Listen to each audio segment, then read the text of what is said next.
Dans la première lecture qu'on a ce matin, on nous rappelle comment s'est fait le choix du roi David. Et dans cette lecture, on nous explique que Samuel, c'est celui qui avait été choisi pour aller choisir le nouveau roi parmi les fils de Jessé. Et ce qui est spécial de voir dans le choix qu'on va faire, c'est que parmi les fils de Jessé, il y avait David, mais on n'a même pas pensé à le faire venir. C'est comme si on avait décidé d'avance, lui, là, il ne fera pas l'affaire. Il n'est pas assez grand, il n'est pas assez fort, il n'a pas toutes les qualités voulues. On l'avait éliminé d'avance. Et pendant que Samuel a à faire ce choix-là, il passe les fils de Jessé, puis il entend Dieu qui lui parle. Et c'est beau ce que c'est la parole qu'il va entendre. On va lui dire, attention, Dieu ne regarde pas comme les hommes. Parce que les hommes regardent l'apparence, alors que Dieu regarde le cœur.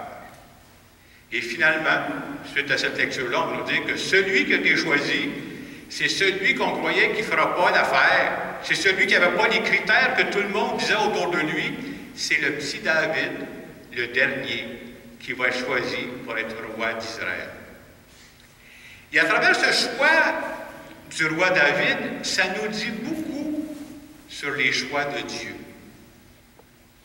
Dieu, ce qu'il regarde, lui, d'abord, c'est pas de savoir si tu es le plus fort, la plus forte, si tu es la personne la plus en vue, la plus populaire de la place. C'est pas ça qui l'intéresse.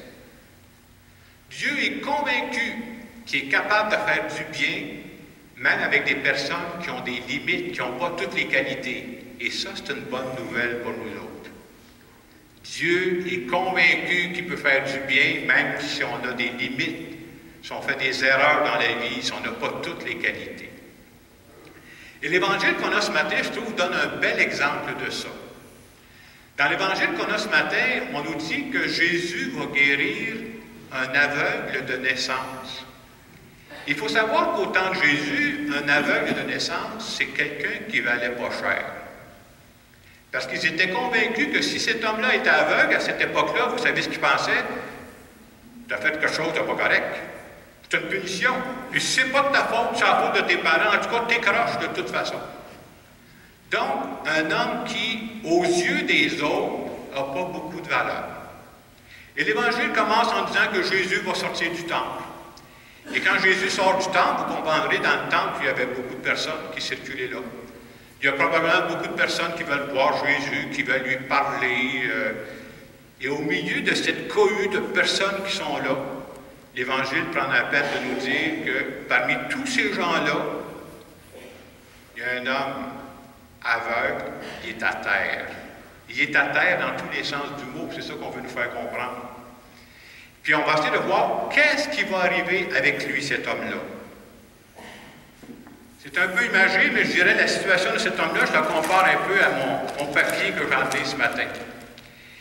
Cet homme-là est à terre, puis lui, cet homme-là, comment il se sent? Il se sent comme mon papier, il se sent écrasé, il se sent détruit. Il sent que sa vie n'a pas d'avenir, il sent que sa vie n'a pas de sens.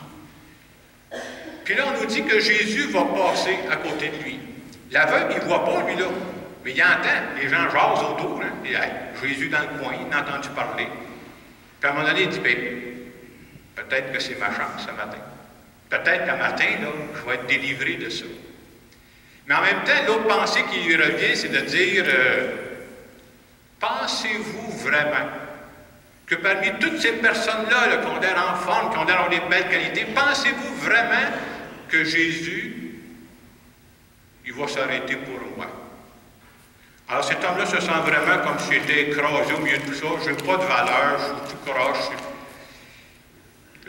Je suis un homme détruit, ma vie n'a pas de sens.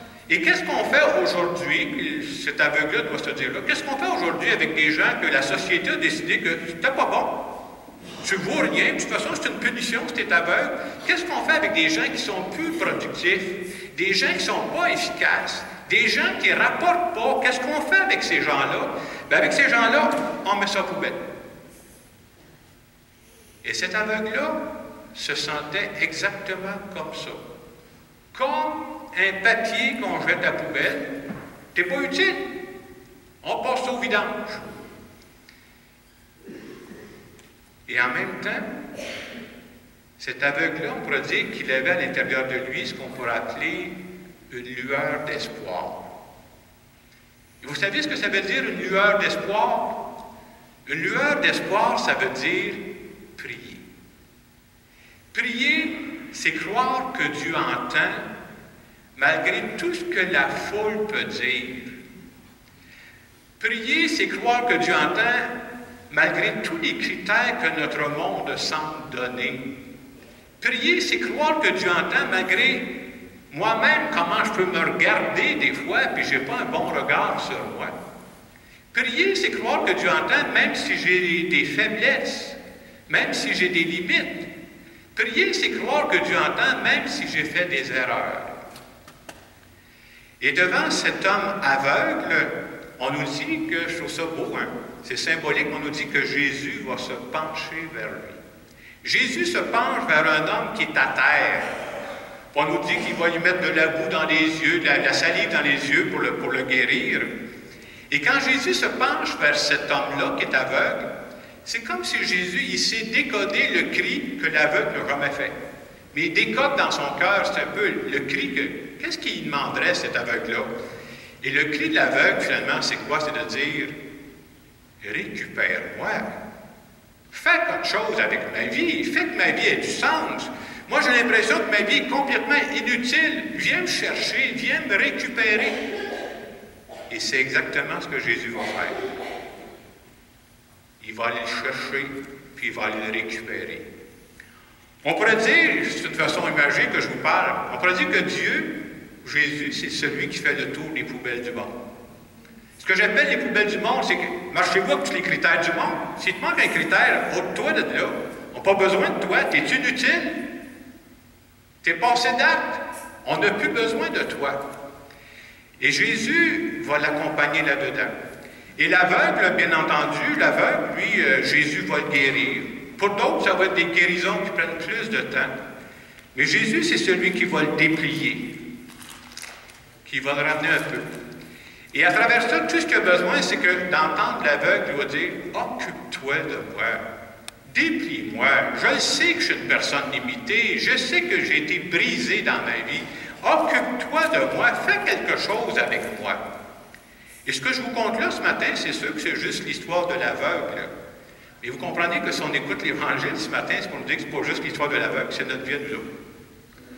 Le problème de l'aveugle, lui, sa faiblesse, c'est ses yeux. Bon, pour moi, ce matin, mes yeux, ça marche. Avec mes lunettes, là, ça marche. Mais on s'entend dessus que si ce n'est pas mes yeux, mon problème, j'en ai d'autres problèmes. On est tous des personnes, en quelque part, qui ont été brisées, froissées, des personnes qui ont des limites. On peut tous dire, « Hey, j'ai fait des erreurs dans ma vie. » Avoir la foi, c'est avoir la sagesse de dire, je me remets entre tes mains, là. Puis peut-être que le monde, à l'étape où je suis rendu, est en train de dire, on n'a pas besoin de toi.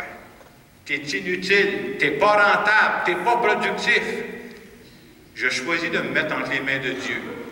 Et de croire que Dieu est en train de me dire, même avec tes limites, même avec tes brisures, même avec tes blessures dans ta vie, quel que soit ton âge, quelles que soient tes limites, si tu es en vie, c'est parce que j'ai besoin de toi, puis tu es utile.